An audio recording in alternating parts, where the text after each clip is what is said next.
Сәлеметсіңдер ме балалар? Құрметті Нұрай бөбекжайының тәрбиеленушілері, бүгін біз қазақтың ұлттық ойынын насихаттаймыз.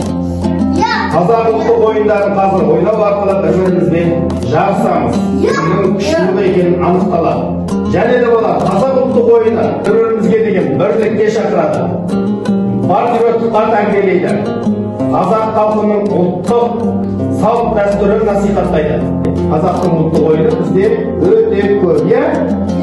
Соның ішінде біз 5-6 түрін насихаттайтын боламыз.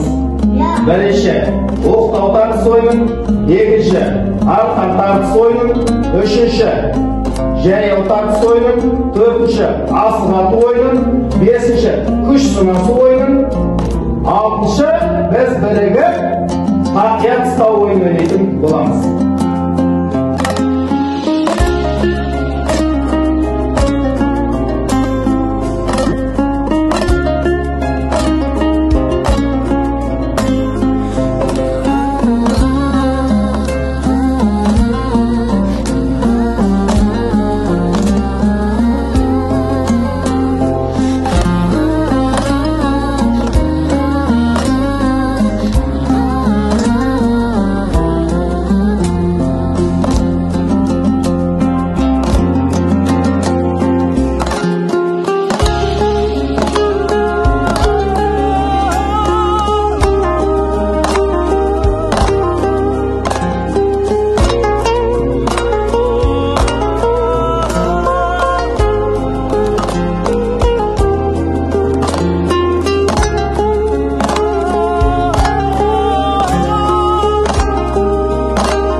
Бәрекелді балалар, қазақтың ұлттық ойындары ұнады сіздерге балалар?